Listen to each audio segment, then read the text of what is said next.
My grandpa, a retired homicide detective, just told me the case that still keeps him up at night. He was a detective for 27 years of his life, and I grew up listening to the tales of he and his fellow lawmen.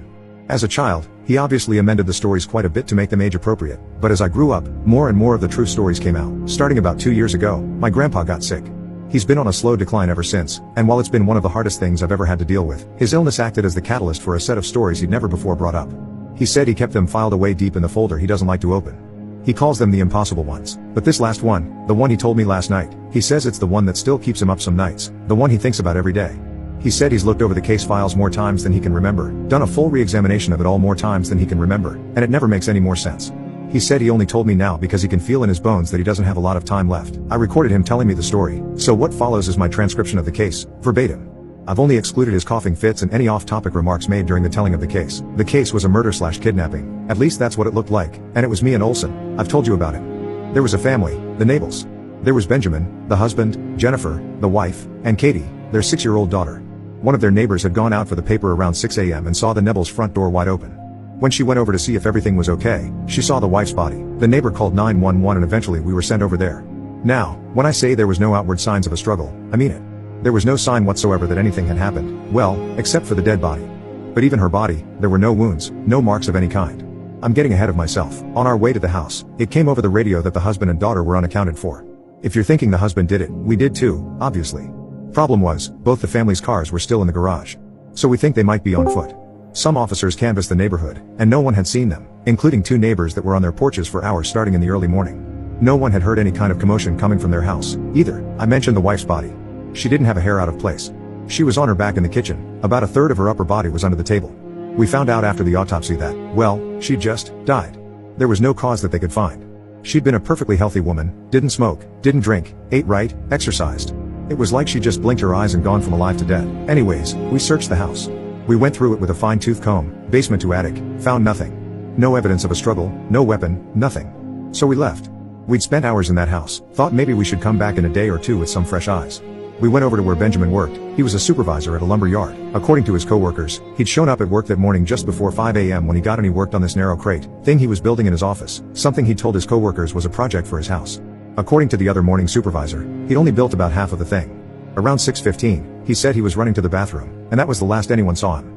They never saw him leave. While we were at the lumber yard I realized I'd left my notes at the house. We drove back over there, and we got there while they were taking the wife's body away. As soon as we walked in, the stench hit us like a bus. It was what a newly discovered but long dead body smells like. We knew it obviously couldn't have been the wife. We asked a few of the officers and forensics folks that were still at the house what the smell was, and they told us that it had only started a few minutes before we'd gotten back there. I'm not exaggerating when I say the smell was everywhere in the house.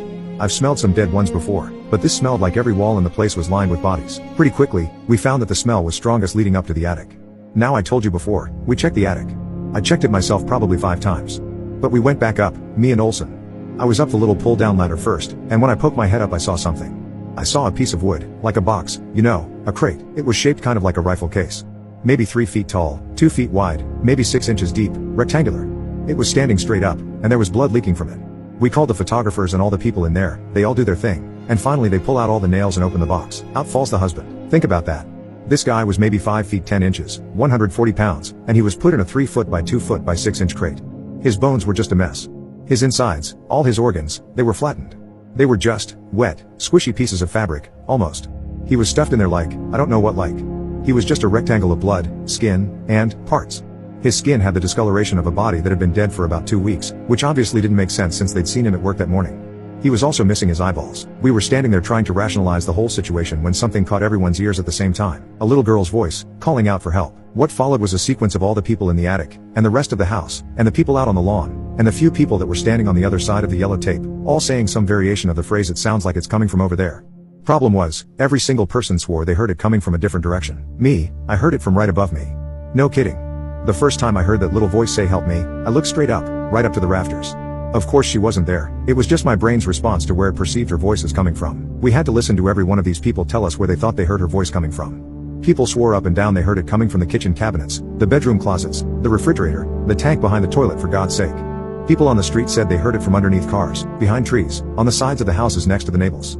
Everyone heard her voice for about a minute and a half, 2 minutes tops. And then it just stopped. About 2 weeks after that day, the wife's sister had a funeral for Jennifer. It went fine, they buried her, all that. The husband's remains were cremated not long after that and put on display in a different part of the cemetery.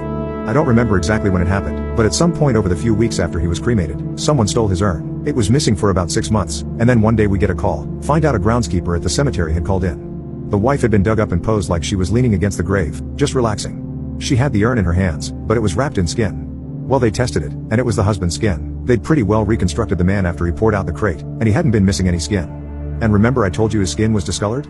Well, this skin was perfectly preserved. And inside the urn? With his ashes, there were 3 eyeballs. Only one of them was the husband's. It's been, 22 years. I still hear that girl's voice calling out sometimes. And I don't mean my memory or mind is playing tricks on me. Ask your grandmother, she's heard her. The same 6-year-old voice. And then, I remember it was May 12, 2007, I was going to pick up a pizza for us. I saw that girl. I saw Katie Neville. I don't mean I saw her grown up, I don't mean I saw a little girl that looked like her when she was young. I mean I saw that fucking kid. She was standing outside the Walgreens right by our old house, crying. I pulled over and got out of the car, and I started to walk up to her. I can't explain how I felt in that moment. I was nauseous. I was so afraid.